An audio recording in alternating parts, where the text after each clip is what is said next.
So, dito na tayo sa cervical vertebrae. So, sa cervical vertebrae, merong 12 na projection.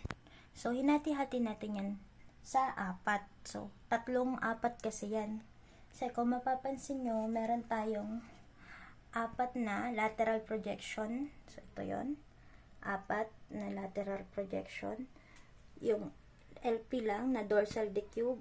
Ayan, mamaya grandi LP with hyperflex saka hyperextend saka si lateral projection swimmer. So 4. Then 4 din dito. Actually, 3 lang yung AP kasi yung isa binaliktad lang naman. So sinama ko na siya. So ito siya. Ito siya AP. Si Ottonello, yung AP axial, tapos yung AP axial oblique. Tapos binaliktad lang yan Ginawang PA axial oblique. Then last is yung ating vertebral arc, pillars, and lateral mass. Okay, 4 din yan. So, baliktaran lang yun. AP axial, ginawang PA axial. Dito naman, dinagdagan lang ng oblique. So, AP axial oblique plus, binaliktad lang dito na ginawa namang PA axial oblique projection. So, start na tayo. So, cervical 12. Unahin natin yung lateral. So, yung lateral, yung first is yung unang lateral, meron siyang ang patient mo naka-dorsal decube, MSP mo, perpendicular. Tapos, nandito mo makikita yung recommendation ni Pancoast, Penderglass, and Schaufer yata. Yun, basta sabi nilang 3, yung head mo daw slightly rotated to prevent superimposition between laminae and atlas. Yun lang. Tapos si Grandi, yun nasa rules of oblique natin. Sabi niya, 'di ba? Pag naglateral ka ng cervical, ang makikita mo zyga, intervertebral disc saka spinous process. Pag naman then ito yung LP with hyperflexion and hyperextension. Pag daw nag-hyperflex ka, itong espinate is spinous process yun. Yung spinous process mo magiging separated. Pag naman nag-extend ka ng neck mo, extend, yung spinous process mo magiging depressed. So, itong projection na to ginagamit as functional study of cervical vertebrae for AP movement. So, yung functional study. Then, last sa lateral is yung sa swimmers.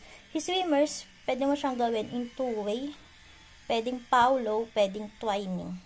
Pag kay Paulo, si patient naka-lateral recumbent. Pag naman si twining, naka-upright.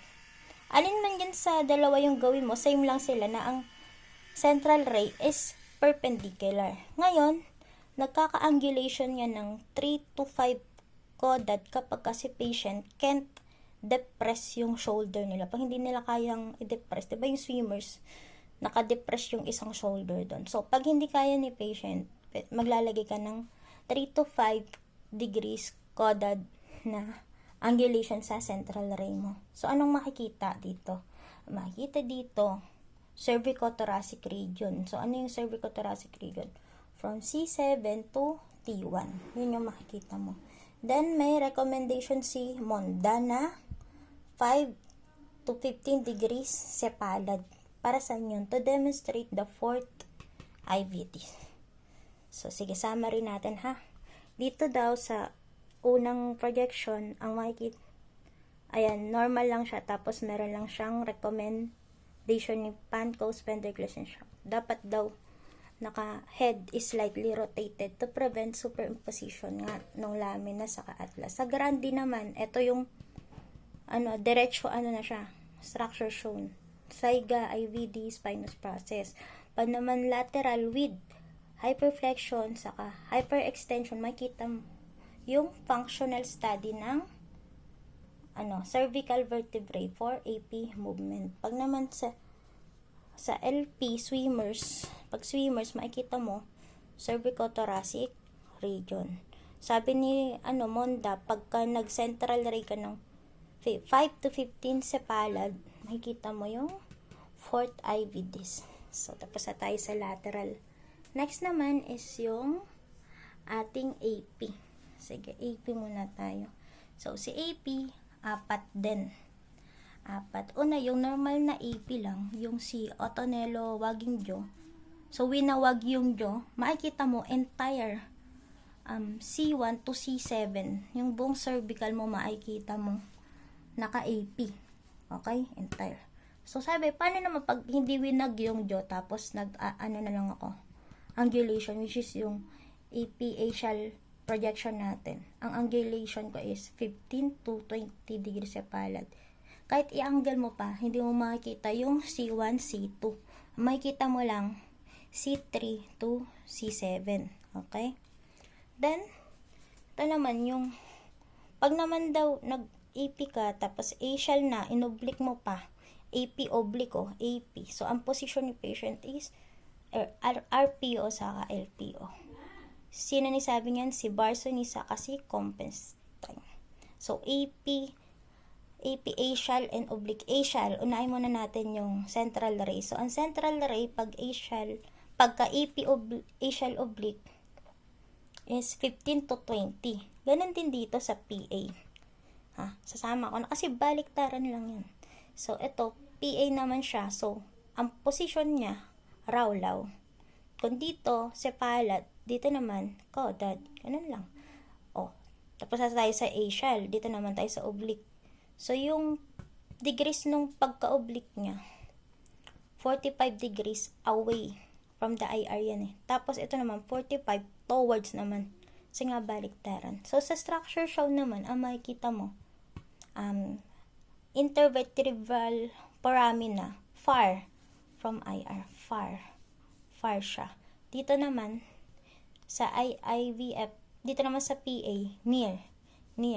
Yung IVF mo, malapit siya sa IR mo makikita. So, yan yung 4 na AP. So, si Ottonello, yung axial, si axial na oblique pa, tas binaliktad lang. So, ilan na yun? 4 na. So, nakakawalo ka na kasi 1, 2, 3, 4, 5, 6, 7, 8. Last is tong vertebral arc and pillars and lateral mass. So, 4 din siya. Baliktaran lang din yan. So, ayan. Unahin mo to si AP axial. Tanda, saka si PA axial. Itong dalawang to, pare sila yung neck dapat fully extend. No? Kapag ka naka-AP, si patient naka-supine. Pag naka-PA, si patient naka-prone. Malamang. Then, yung central ray niya, dito sa vertebral yung central ray niya laging may range. Tapos, yung is nasa gitna. Katulad nito. Sa AP, 25 caudad. Tapos, ang range, 20 to 30 caudad. Dito mo makikita yung whiplash injury. Dito mo makikita yon. Okay? Then, next, ito din. 40. Tapos, ang range niya is 35 to 45. So, may range. Okay, ulitin na naman. Ito, tignan mo, dito, ganun ulit. Pero dinagdagan naman ng oblique. So, ganun ulit. Pag naka-AP, naka-supine. Pag PA, naka-prone. Tapos dito, paano yung pagka-oblique nila? Yung head, naka-rotate. Naka-rotate. Pwedeng dalawang klase. Pag 40 to 50, makikita mo C2 to C7. Pag naman 60 to 70, ang makikita mo, C6 to T4. Yun yung head rotation. Tapos paano yung pagka-rotate?